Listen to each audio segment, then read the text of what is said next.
મોરબીના જેતપરમાં ઉપવાસ છાવણીમાં ઉચ્ચ અધિકારીઓ પહોંચ્યા છે।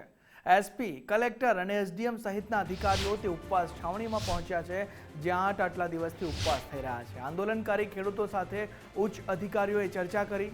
ખેડૂતોને ગાંધીનગરનું તેડું આપવા માટે અધિકારીઓ ત્યાં પહોંચ્યા છે। ચર્ચા કરવામાં આવી છે। ખેડૂતોએ હાલ ગાંધીનગર નહીં જવા માટે મોટો નિર્ણય કર્યો છે।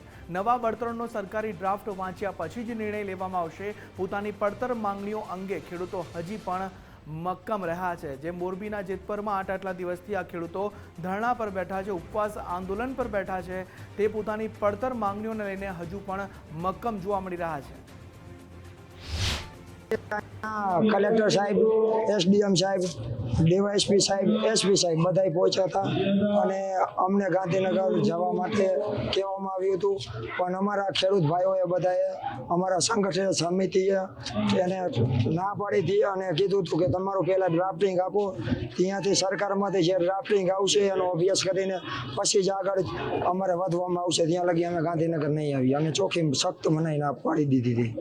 આગામી રણનીતિ એની જે ગાંધીનગરથી સૂચન આવશે તે વાંચી વિચારીને આગળના પગલે લેવામાં આવશે।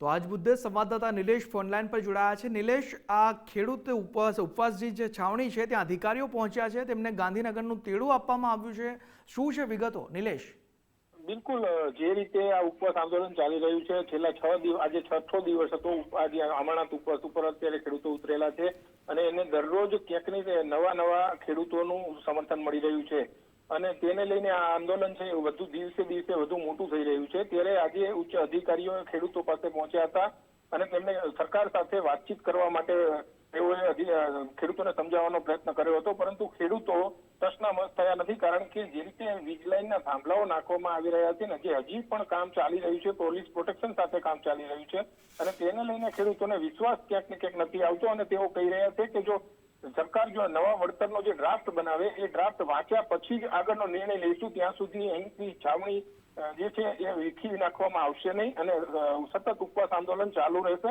અને રોજ કોઈ ને કોઈ નવા કાર્યક્રમો ચાલતા રહેશે। જી નિલેશ, સમગ્ર માહિતી બદલ આભાર।